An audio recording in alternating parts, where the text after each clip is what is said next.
Well, good evening. Here we are to another virtual parent night. We did it last year and we did it this year. I think in some ways it actually works. I can talk pretty quickly here and hopefully fill you in a little bit about myself, a little bit about the class, what my philosophy is, what my background is. And unfortunately, you can't ask me questions, but we'll address that later. So, a little bit about myself. I have been teaching for 22 years. I've been at Inglemoor the vast majority of that time. My educational background is I have my bachelor's degree in English from the University of Washington. I also have a bachelor's degree in editorial journalism from the University of Washington. I have my master's degree in education from Western, and I also have my professional certification credentials from Seattle University. So I've done a lot of college. Um, I think that I have a unique uh, employment background beyond teaching because although I've been teaching for 22 years, I have a fairly extensive work background, which I think is important for the classroom. And so I worked at Children's Hospital for 12 years. I coordinated their intensive care unit for that time. And I also worked for Fred Hutch Cancer Research Center as well.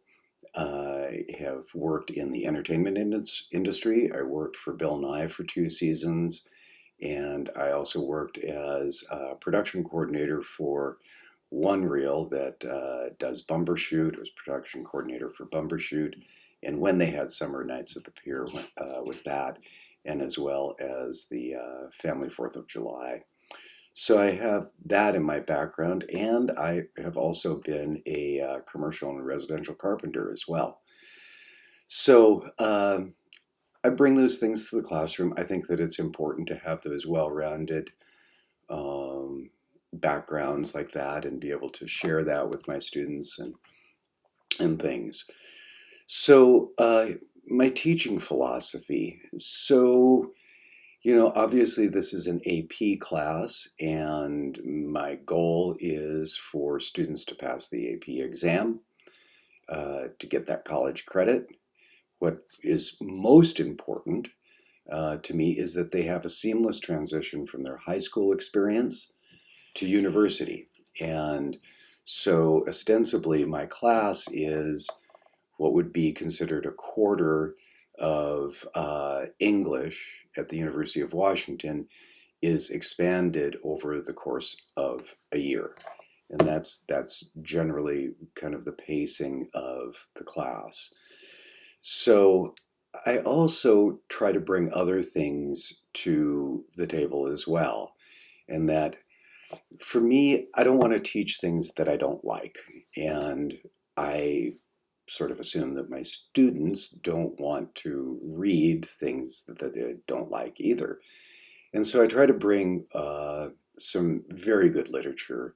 We're going to start out with Tim O'Brien's The Things They Carried, his experiences in the Vietnam War. We read Ralph Ellison's Invisible Man about racial equity. It's an extremely, extremely good novel. All the Pretty Horses by Cormac McCarthy. We read Macbeth, One Flew Over the Cuckoo's Nest by Ken Kesey. So we have some really, really good literature in the class that I think that students, not only does it help them with their goals with university and with passing the AP exam, but I also think that it brings other things to the table as well of looking at ideas such as equity and mental health and so on and so forth. So, and all these things are important.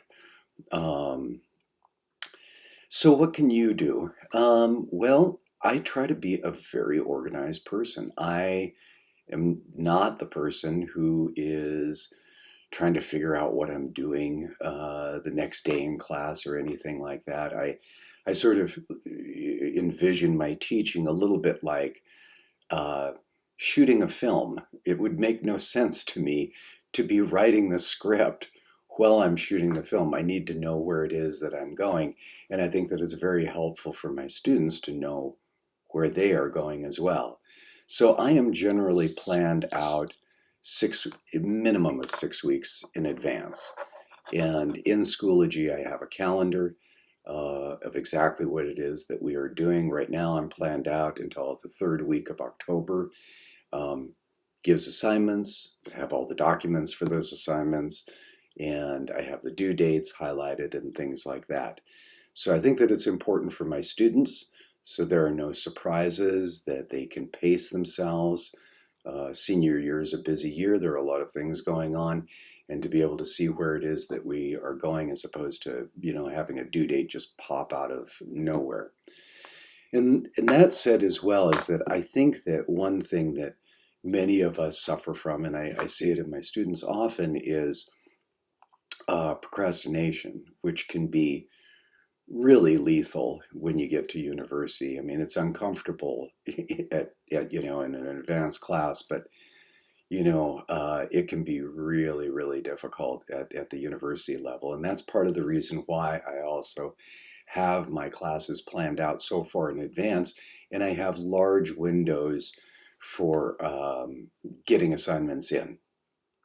So it may be helpful for you as a parent to check in, see what we're doing each week, and see when assignments are coming up, so that people, you can help your student get these things in not at the last minute, and reduce that anxiety and reduce that stress. Because I know that life has been very stressful for people, and I suppose that leads me to my other comment about my class, is that I view my class as a place for people to be their best self. And I understand all of the anxiety and stress that has been going on over the past couple of years. I have a daughter of my own who is, now she's entering high school as well, and she feels it too. So as a parent, I definitely understand. I would encourage you to feel free to reach out to me if you have any ideas or comments or thoughts of how it is that I can help, or insight of things that are best to support your student. I really, really welcome that kind of communication. So anyway, like I said, I wish that we could be together. We could talk more. I would probably have a little bit more time and so on. But I look forward to hearing from you throughout the course of the year if you have any kind of questions at all. So have a nice rest of your evening.